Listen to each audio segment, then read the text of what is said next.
जय जगन्नाथ जय Shriram welcome to heart of education YouTube channel. এই ভিডিওରେ ଆମେ ডিসকସନ୍ କରିବା କି ଆପଣଙ୍କର ସମ୍ 1 ସମ୍ 2 ଆଉ କିମ୍ସ ଆପଣଙ୍କର କେତେ ଏକ୍ସପେକ୍ଟେଡ୍ କଟ୍ ଅଫ୍ ଯାଇପାରେ 2026 ପାଇଁ। ତ ଚାଲନ୍ତୁ ଆମେ ଡିସ୍କସନ୍ କରିବା। ତ ପ୍ରଥମେ ମୁଁ ଆପଣଙ୍କର ସମ୍ 1 କୁ ନେଇକି ଡିସ୍କସନ୍ କରିବି। ସମ୍ 1 ର ବଜେଟ୍ ତ ଆପଣମାନେ ଜାଣିଛନ୍ତି 21,95,000 ଆପ୍ରୋକ୍ସିମେଟଲି 22 ଲକ୍ଷ ପର୍ ଆନମ୍ ଆପଣଙ୍କର ଟ୍ୟୁସନ୍ ଫି ଲାଗିଯିବ ସମରେ। ଆଉ ସମ୍ 1 ରେ ଆପଣମାନେ ଏଇଟା ଗୋଟେ ଡିମ୍ଡ ୟୁନିଭର୍ସିଟି ମାନେ ଆପଣ ଏଠି ଆଡ଼ମିସନ୍ କରିବାକୁ ହେଲେ ଆପଣଙ୍କୁ ଅଲ୍ ଇଣ୍ଡିଆ କାଉନସିଲିଂ ବା MCC କାଉନସିଲିଂରେ ଆଡ଼ମିସନ୍ କରିବେ। କୌଣସି କାଟାଗୋରୀ ରିଜର୍ଭେସନ୍ ଏଠି ଲାଗିବ ନାହିଁ, ସବୁ ପିଲାମାନଙ୍କ ପାଇଁ ଆପଣମାନଙ୍କର ସମାନ। ଠିକ୍ ଅଛି, ତ ଚାଲନ୍ତୁ ମୁଁ ଆପଣଙ୍କୁ ଆଗ ସମ୍ 1 ର ପ୍ରିଭିୟସ୍ ଇୟର୍ ଟ୍ରେଣ୍ଡିଂ ଟିକେ ଦେଖେଇ ଦେଉଛି। 2020 ମସିହାରେ କ'ଣ ଥିଲା, 2021 ମସିହାରେ କ'ଣ ଥିଲା, 2022 ମସିହାରେ କ'ଣ ଥିଲା, 2023 ମସିହାରେ କ'ଣ ଥିଲା, 2024 ମସିହାରେ କ'ଣ ଥିଲା, 2025 ମସିହାରେ କ'ଣ ଥିଲା, ଆଣ୍ଡ 2026 ମସିହାରେ କ'ଣ ଏକ୍ସପେକ୍ଟେଡ୍ ହେଇପାରିବ ସମ୍ 1। ଦେଖନ୍ତୁ, ପ୍ରଥମ କଥା ହେଉଛି ଇନଷ୍ଟିଚ୍ୟୁଟ୍ ଅଫ୍ ମେଡ଼ିକାଲ ସାଇନ୍ସ ସମ୍ 1 2020 ମସିହାରେ 2,34,491 ର୍ୟାଙ୍କରେ କ୍ଲୋଜ୍ ହେଇଥିଲା। 2,34,491 ର୍ୟାଙ୍କ, ଯେଉଁଟାକି ଆପଣଙ୍କର ସ୍କୋର ହେଉଛି ସେଇ ଟାଇମ୍ରେ ଥିଲା 360 ସ୍କୋରରେ ଆପଣଙ୍କର କ୍ଲୋଜ୍ ହେଇଥିଲା ସେତେବେଳେ। ସେମିତି ଯଦି ଆପଣଙ୍କର 2021 ମସିହା କଥା କହିବା, 2021ରେ 2,27,917 2,27,917 2,27,917 ସ୍କୋର ସେ ଟାଇମ୍ରେ ହେଉଛି 364। 2022 ମସିହା କଥା ଯଦି ଆପଣ କହିବେ 2022 କଥା, ତାହେଲେ 2022 ମସିହାରେ ସମ୍ 1 ଆପଣଙ୍କର 2,84,577 2,84,577। ମୁଁ ଏଠି ଟିକେ ଖାଲି ଇରେଜ୍ କରିଦେଉଛି, ଯାହାଫଳରେ ଟିକେ 2020-21 ଲେଖୁଛି, 22, 23, 24, 25, 26ଟା ତଳେ ଲେଖିଦେଉଛି, ଯାହାଫଳରେ କି ବୁଝିବାଟା ପାଇଁ ଆମକୁ ଟିକେ ସହଜ ହେବ। 2020-21 ଗଲା, ମୁଁ ଏଠି ଲେଖିଦେଉଛି 2022। 2022ରେ ଆପଣଙ୍କର 2,84,577 2,84,577 ର୍ୟାଙ୍କ, ଆଉ ସ୍କୋର ହେଉଛି ଆପଣଙ୍କର 322 ହେଉଛି ଆପଣଙ୍କର ସ୍କୋର 2022। 2023 ମସିହାର ଟ୍ରେଣ୍ଡିଂ ଯଦି ଆପଣ ଦେଖିବେ, ତାହେଲେ ସମ୍ 1 ଆପଣଙ୍କର 3 ଲକ୍ଷ ଆପ୍ରୋକ୍ସିମେଟଲି 3 ଲାକ୍ସ, ଆଉ ଆପଣଙ୍କର ମାର୍କ ହେଉଛି 358 358 2023। 2024 ମସିହା କଥା ଯଦି କହିବେ, 3,23,611 3,23,611 ମାର୍କ ହେଉଛି ଆପଣଙ୍କର 427।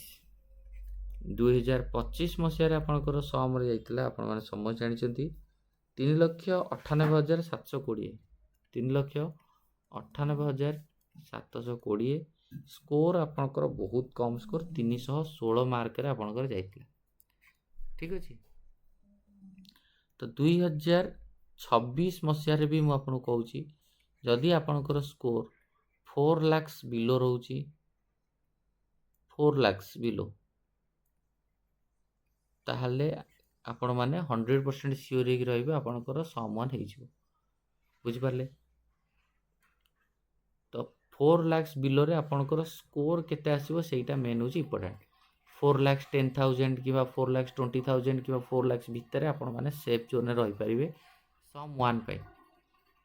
ଠିକ୍ ଅଛି, ତ ମେ ବି ଯଦି 4 ଲାକ୍ସରେ ଆପଣଙ୍କର ଏ ବର୍ଷ ସ୍କୋର 400 ହେବ, 390 ହେବ, କି 4,110 ହେବ, କି 370 ହେବ, କି 360 ହେବ, ତ ସେଇଟା ଆପଣଙ୍କର ସ୍କୋର ଆପଣଙ୍କ ର୍ୟାଙ୍କ ଆସିଲା ପରେ ଜଣାପଡ଼ିବ। ମୁଁ ଏଇଟା ର୍ୟାଙ୍କ ହିସାବରେ କହିଲି, 4 ଲାକ୍ସ ବିଲୋ ହେଲେ ସେଫ୍। 4,10,000 20,000 ହେଲେ ବି ଚଳିବ, କିଛି ଅସୁବିଧା ନାହିଁ। ବେଳା ପାଇଲେ 4,50,000 ଭିତରେ ବି ହେଲେ ବି ଆଡ଼ମିସନ୍ ହେଇଯିବ। ତ କାଉନସିଲିଂରେ କୌଣସି ସେମିତି ଏଇଟା ଏକ୍ସପେକ୍ଟେଡ୍, ସେମିତି କିଛି ଜିନିଷ ହେବ ବୋଲି ମାନେ ନାହିଁ, ବା ସେମ୍ ଜିନିଷ ହେବ ବୋଲି ମାନେ ନାହିଁ। ତାପରେ ଆପଣ ଯିବା ସମ୍ 2। ସମ୍ ଟୁ ନୂଆ କଲେଜ 2024 ର କଲେଜ, ସମ୍ 1ଟା ଆପଣଙ୍କର ପୁରୁଣା କଲେଜ, କିନ୍ତୁ ସମ୍ 2ଟା ହେଉଛି 2024 ର କଲେଜ। ତ ସମ୍ 2 ହେଉଛି ଆପଣଙ୍କର, ଯଦି ଆପଣ ଦେଖିବେ 2024 ମସିହାର କଲେଜ, ଯେହେତୁ 2024 ମସିହାର ଆମେ ଦେଖିବା, 2024 ମସିହାରେ ସମ୍ 2 ଆପଣଙ୍କର 1,74,329, 1,74,329। କାରଣ ଯେତେବେଳେ କଲେଜ ଖୋଲିଲା, ଏତେ ମାନେ କଟଅଫ୍ ଯିବାର ଗୋଟିଏ ରିଜିନ୍ ହେଉଛି କ'ଣ ନା 522 ମାର୍କ ଆମେ ଯାଇଥିଲା, କାରଣ ସେତେବେଳେ ସେଇ କଲେଜର ଟୋଟାଲି ଫି ଷ୍ଟ୍ରକ୍ଚର କମ୍ ଥିଲା। ଏବେ ବର୍ତ୍ତମାନ ପାଇଁ 18 ଲକ୍ଷ ହେଇଗଲାଣି, କିନ୍ତୁ 17,95,000 ବା 18 ଲକ୍ଷ ହେଇଗଲାଣି। କିନ୍ତୁ ସେତେବେଳେ କଲେଜର ମୋ ଯେତିକି ମନେ ପଡ଼ୁଛି 14 ଲକ୍ଷ ସମଥିଙ୍ଗ ଥିଲା ବା 15 ଲକ୍ଷ ଭିତରେ ଥିଲା, ମାନେ ମାନେ ଯେଉଁ ଆପଣଙ୍କର ପ୍ରାଇସ୍ଟା। ତେଣୁକରି କଟଅଫ୍ ଏତେ ହାଇ ଯାଇଥିଲା। 2025 ମସିହାରେ କ'ଣ ହେଲା ନା 3,96,000 ପର୍ଯ୍ୟନ୍ତ କଟିଗଲା, ପ୍ରାଇସ୍ ବଢ଼ିଗଲା, ତ ଡେଫିନେଟଲି କଟଅଫ୍ କମିଗଲା। 3,96,950 ବା ସ୍କୋର ହେଲେ 317 ମାର୍କ ଭଳିଆ ସ୍କୋରରେ ଆପଣଙ୍କର ଆଡ଼ମିସନ୍ ହେଇଛି ସମ୍ 2। ତ 2026 ମସିହାରେ ବି ଆପଣଙ୍କର ଏକ୍ସପେକ୍ଟେଡ଼ 4,10,000, 20,000 ଟୁ 50,000 ଭିତରେ ବି ସମ୍ 2ରେ ଆଡ଼ମିସନ୍ ହେବାର ପସିବିଲିଟି ରହିପାରେ। ସେମିତି ଏଇଟା ଏକ୍ସପେକ୍ଟେଡ଼, ଜମା ବି ଆକୁ ଭାବିବେନି ଇଏ ଫାଇନାଲ୍ ବୋଲି, ଏଇଟା ଏକ୍ସପେକ୍ଟେଡ଼। 4,50,000 ଗୋଟେ ଏକ୍ସପେକ୍ଟେଡ଼, 4,30,000, 4,20,000 ଏଇଟା ଏକ୍ସପେକ୍ଟେଡ଼, ଜଷ୍ଟ ଭାବୁଛେ ଆମେ, କାରଣ ପୂର୍ବ ବର୍ଷ ଏମିତି ହିଁ ଯାଇଥିଲା। ତାପରେ ଆପଣ ଦେଖିବା KIMS, Kalinga Institute of Medical Science. କିମ୍ସର ଡିମାଣ୍ଡ ସମ୍ 1 ଆଉ ସମ୍ 2 ଠାରୁ ଡେଫିନେଟଲି ଅଧିକା। ତେଣୁକରି କିମ୍ସ ଯଦି ଆମେ କହିବା, କିମ୍ସ ଆପଣଙ୍କର ପୁରୁଣା କଲେଜ, ଆଉ କିମ୍ସ ହେଉଛି ଡିମାଣ୍ଡିଂ କଲେଜ। 2020 ମସିହା କଥା ଯଦି ଆପଣ କହିବେ, କିମ୍ସ ଆପଣଙ୍କର 1,56,696, 1,56,696 ବା ଆପଣଙ୍କର ସେଇଟା ସ୍କୋର କନଭର୍ଟ କଲେ 426 ମାର୍କ। 2021 ମସିହାରେ